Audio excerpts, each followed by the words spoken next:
The New Patriotic Party to consider barring its executives from doubling as ministers as the party goes to Congress to amend its constitution.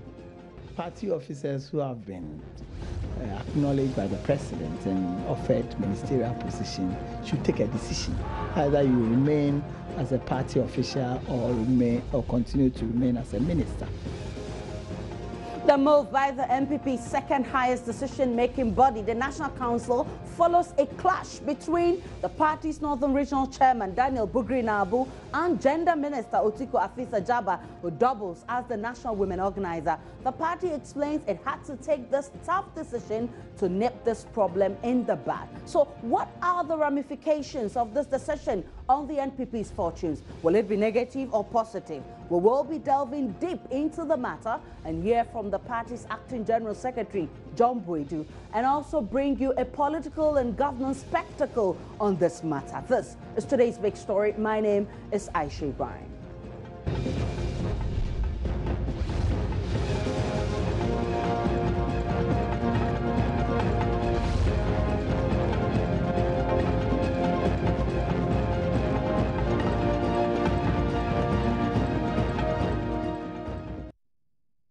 For now, 11 members, including the party's women's organizer, Otiko and Communications Director, Nana Akomia, and his deputies, Perio Kujeto and Anthony Kabu, among others, will be affected by this decision. The decision was taken at a National Council meeting Wednesday night, which deliberated on the party's well-being, focusing on how to resolve the recent clash between the party's women's organizer and its Northern Regional Chairman, which the Acting General Secretary admits has negatively affected the party, hence its decision to sanction them. We can listen to the party's Acting General Secretary, Boadu, on this.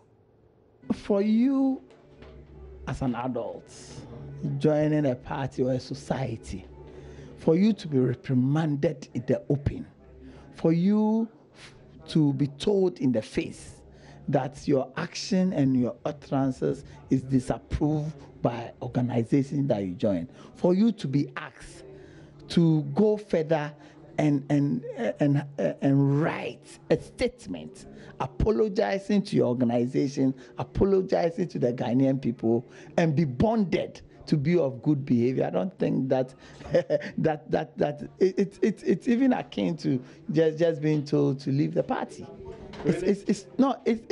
I hope you understand the point, but of this. But they have not been sacked from government. They have not been sacked from the party. I'm saying that you've been bonded to be of good behavior.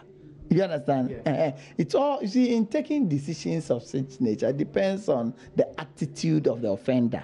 Okay. You understand? If they had been at the meeting and arguing their way out and insisting that they are right and all that, the decision would have been different. You know, the decision, obviously, why not? The party be bold enough to sack Bugri Naabu. Bold enough to tell them to write and apologize, not just to us, but to the people of this country. Why won't we be able to tell them or to ask them or to suspend them? You understand? So that is it. You see, have you seen a political party doing this before? We that have gone even a step further to do this, we are all rather being discouraged from doing this. And I think that it is not fair. Let me ask you the related comment on this particular matter. Is that, I mean, beyond having to reprimand them, do you think that this has actually done irreparable damage to the NPP as a political entity, as one with a history? It is. Other than that, we wouldn't have wasted so much time in even discussing it. As such an august body like the National Council. 2, you remember that during the same week, the president made a tour to our neighboring countries. We have difficulties with our Greek. Cote d'Ivoire is doing so well. We have difficulties with our trading partners, especially Togo and all that. President had the opportunity to meet his counterpart there. We sent even some of our ministers, Minister of Trade, Minister of Agri, Minister of National Security. You understand? All these things should have occupied the public space for us to discuss, so that the ordinary trader will have seen the far-reaching decisions that has been taken and its benefit to him. But those unfortunate utterances that occurred bled all these important achievements of the president. You understand? So it has done a damage to the party, and we disapprove of it. We are using this opportunity to apologize to the Ghanaian people that such occurrence will not happen again, and that we as a party does not approve such bad utterances from our members. Let's do some analysis now. And Dr. Edward Brenya is a governance analyst and political science lecturer at the KNUST. Good evening to you, Doc. You're welcome on today's big story. Good evening, Aisha. Doc, so what do you make of the NPP's decision to bar its executives from doubling as ministers? First of all, let me commend the party for being bold enough to take such a decision, because the party in recent time has been seen to defend their own, even when their actions are not favorable or considered favorable to many in the public. But coming to the decision that was taken, I feel that if the party is not careful, it may affect it negatively. What I mean by that is that majority would want to take up government position after an election. And what we mean is that when they decide to hold ministerial position or positions in government, they will resign from being a party executive. And that will create some sort of vacuum in terms of talent. For instance, let's look at the current Minister of Gender. We know Honorable Otiko to be someone who is very effective as a national women's organizer. And she's doing very well also as a minister.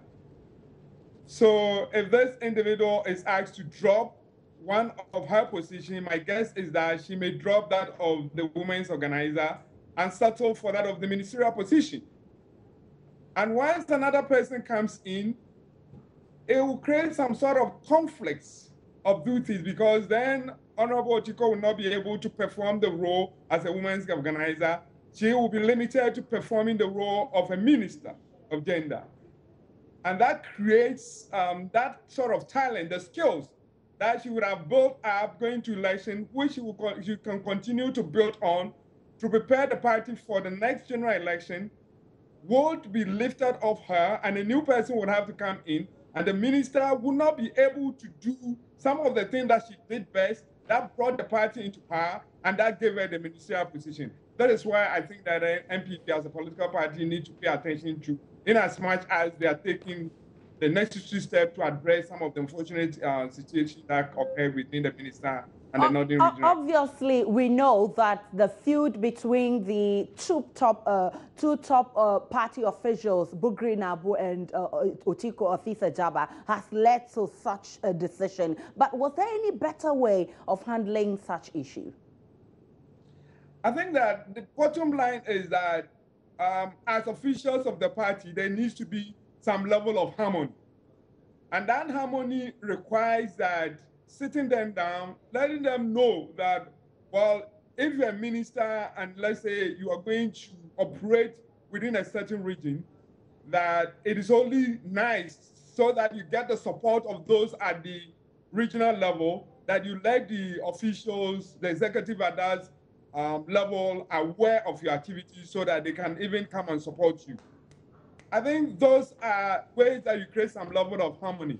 But when you put up these legal barriers that prevent people from acting in positions that they probably did well to get the party into where they are today, I'm seeing a situation where more people would opt after the government, the party is elected in power, they will opt for ministerial position, appointment with government, and create a vacuum with a party executive that is supposed to be the mobilizing force of galvanizing support at the local level for the party, which will not augur well. Now, Doc, the party admits that the feud between these two top party officials has affected the image of the party. But to what extent will this affect the party in terms of election fortunes? And what do you recommend going forward, apart from this decision of barring party executives from doubling as ministers?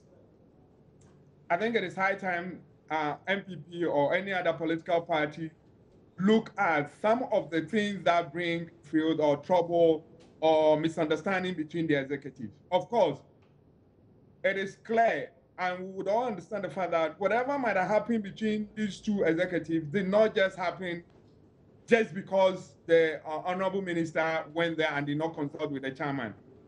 It seems the two have had problems far beyond these occurrences, and this was an avenue for them to actually vent out their anger. The party needs to let the executive be aware that party unity, party progress, party interest supersedes that of the individual interest. So wherever they have differences, they try to solve the difference in the interest of party unity. I don't think taking some of these hard decisions will really solve the problem of individuals not trying to use their offices to sort of belittle the other one. As a minister, you can still have ministers go into regions where, I'm sorry, my line dropped. Oh, Doc, you are still on. We can hear you. Okay. Yes. You can still have ministers go into regions where the activities might seem like it is conflicting or bringing a problem between the chairman. Right. If you don't solve that, and you said just because I have debarred you from being a party executive and your government functionary, I've prevented you from meeting with grassroots, that will not solve the problem. The reality is that they need to look at what the party interest is, what are the things that bring harmony. And to me, I think that if we make people aware that whenever you're going to some of those regions, let the regional minister, the district chief executive or party executive be aware that you are coming into those areas so that they can support you. It will create some sort of harmony. And each one will feel that they've given the due respect. All right, many thanks to you. Dr. Edward Brenya is a governance analyst and he is with the Political Science Department of KNUST. Joining us on the other phone line is Dr. Owusu Mensah, who is Senior Lecturer at the Political Science Department of the University of Ghana. You're welcome on today's big story, Doc. Good evening, my sister. Let me take the opportunity to also greet all our cherished viewers. Doc, there are concerns that the NPP's decision to bar its party officials from doubling as ministers may affect the party's fortunes. And for instance, we look at a personality like Otiko Jaba, who is Minister for Gender and also doubles as women's organizer. We know how well she's doing at the grassroots level. Wouldn't this decision shoot the party in the leg? Thank you very much. I think that this decision to bar party officials from holding two offices in terms of the government and that of the state is in the right direction, because they will have several responsibilities as government functionaries, either as a minister, as a chief executive, or whatever position that you have, and also that of the party as well. So if the party has taken that decision, I think it's in the right direction, because it will therefore compel them to concentrate on one specific activity, which at the end of the day will be efficient in executing that agenda. But let's look at the root cause of this decision. Obviously, the recent feud between the party's women's organizer and the Northern Regional Chairman of the party brought about the strategy by the party. But to borrow the Acting General Secretary, he said his words, he says, this is to nip the problem in the bud. How does this strike you? And for you, was this decision the ultimate to resolving the matter? Weren't there any other option? I think that that could have prompted it, but I think that it's not the entire thing, because this question has been asked several times. Well, are they going to resign, or are they going to continue to do the work that they are doing? So I think it's certainly not the ultimate that has pushed them to this point. But what is critical is that the party has taken the decision to do this or not to do that at the end of the day, because we all know that by all means, it will come to a point where the party that decision has to be arrived at. So I don't think that is right particular on that. Thank you. But certainly this kind of, all right, we lost Dr. Isaac Mensah, but he makes his point clearly, and he sees nothing wrong with the decision by the party to consider barring its party officials from doubling as ministers of state. Well, joining me in the studio is Lateef Idris, our man who's been following the National Council meeting of the NPP. Hello, Lateef. We know that at the meeting, which closed very late last night, the members agreed that Otiko, Jaba, and Bugri Naabu should sign a bond of good behavior. Yeah. What else were they supposed to do? Essentially, that was it. But I mean, before this bond, the whole council reprimanded the two. And you can imagine if you have the National Council of the governing party, everybody present. The second highest decision-taking body of the party. And you being criticized, chastised in front of all these big wigs of the NPP, it tells you that there couldn't be anything, I mean, that will bite more than, I mean, the reprimanding of these two in front of the, I mean, whole councils. Yeah, so they were chastised, criticized in front of the entire council. Then they were asked to, I mean, sign this bond to be of good behavior. So the next time they go out there to embark on this field, you can imagine what decision the council will take as far as their position, one, where the party is concerned, and then second, I mean, for Madam Afisa Otiko Jaba, who is, I mean, holding a ministerial position, she could end up losing that position if she goes out there to engage in similar, I mean, acts with the national chairman of the Northern Regional Chair of the party. But certainly this decision to bar party executives from holding ministerial positions or doubling as ministers is something the party is taking to just make an impact and also tell others or to deter others from engaging in such activities or such acts. But I'm sure they took other pressing decisions, major decisions that will move the party forward. What were those decisions? Yeah, before we go there, let's also still look at this directive that those who double as party executives and government appointees should choose one. According to the General Secretary, the Acting General Secretary, is to allow for efficient working of government. Okay. He said he's identified that those who hold these two positions usually are unable to perform their duties very well. So this directive is to ensure that government machinery functions efficiently, so that if you know you are a minister, you deliver as a minister. If you are holding party position, you deliver as a party executive. Now let's move on to the question you asked about other issues that came up at this National Council meeting. They look at how to amend portions of the Constitution. And we now know that one of the key areas that we're looking at will be the abdication of one portfolio if you hold two, national and then party level. They also took the opportunity to present the winning candidate as President Boadu to the council. Okay. You know, after winning power, they had a first council meeting in January. This is the second council meeting, and was supposed to present President Boadu to the National Council. One of the reasons why they met yesterday. One other issue has to do with disciplinary issues. Okay. The party has had issues to do with invincible forces, Delta forces, and in recent time we have Otiko Naabu. So, one of the issues were to look at how to put the party supporters faithful in line to ensure that they do not mar the image of the governing party, plus some other issues that came up at the National Council meeting. I think that it would be fair to listen to the party's acting General Secretary once more, John Boadu, who speaks after this critical meeting. Ministerial work is full-time work.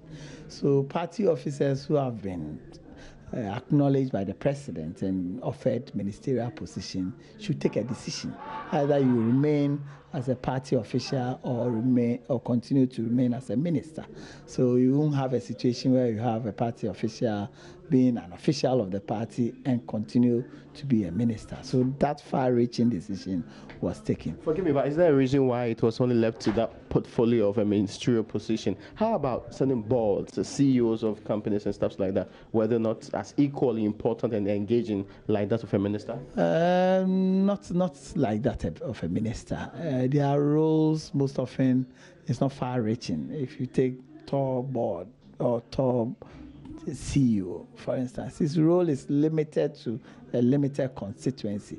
But if you take that of a minister, it is for the whole nation, and it affects his party position. And sometimes it makes it difficult to differentiate between whether this activity is a party activity or not. Because the moment you choose him or you appoint him as a minister, you will give him free vehicle, fuel, and all that. If he's going for his party activity, is he going to go with party car or something? It makes it very difficult for us to do that and creates all kinds of problems. And they are not able to concentrate on their ministerial work, and party activity suffers. We have lots of people who are on the sideline who are capable, who can also do the work, because we'll get the substantive deputies to act now or be substantive officers of the party very soon. So it was our right to all of them to assent to it that they've decided that they want to be ministers, so that we can quickly fill their position. The constitution is said that, for instance, if you are a regional chairman and you move on or you resign or decide not to be, your first vice takes over. Yeah, if you're a national women's organizer or national organizer and you move on, either your organizer, youth organizer can take over. This is internal arrangement that will be done amongst elected officers. This is coming out of the feud between the gender minister and the Northern regional. No, exactly. It's more than that. Because, for instance, if you take other examples, for instance, if you take the Volta region, the Volta regional chairman is now the lands and forestry minister. All kinds of work, and he's not able to even go back to the region. His deputy, the first vice, is the regional minister, also involved in a lot of ministerial work. You understand? So it's affecting the functioning of the party in the region. If you take that of Brown Hafo, he's the regional chairman. You understand? So if you take even Greater Accra, so these are examples that we think that would be more appropriate that these people were not appointed to the positions in the first place. It will have been very, very bad for us, because we can't, as a party, work so hard and not get our people who are capable to also join government. So that was the acting general secretary of the New Patriotic Party. He makes the point clear that, of course, these people are very efficient when it comes to the party level and relating to the grassroots. But of course, holding a national position like Minister for Lands and Natural Resources, Minister for Women, Gender, Social Protection, it's a huge task, of course, and that's affecting the work of the party. Hence, this decision by the party. But the NPP is scheduled to have its National Delegates Conference in August. And Latif, you know what the agenda is for this conference? For now, we've not been told much, but we also know that some of these issues deliberated on at the council meeting will feature, when they meet in August. I'm aware that one of the biggest issues will be amending the party's constitution. Parts and portions of the constitution. So parts of the constitution of the party. And that's, the party is not forthcoming with portions of the constitution. Which it will be amending come August. All right, so we'll be holding on, we'll be keeping our fingers crossed till August when the party goes to Congress, and then we'll see what happens at the delegates conference. We'll be updating you on all the issues. But tonight, what's coming up on PM Express? Who becomes the next Chief Justice of Ghana? Justice Emil Short will be doing justice to that on PM Express tonight. Don't miss it. Stay tuned to this channel and we'll feed you. My name is Aisha Ibrahim. Many thanks for watching. Good evening.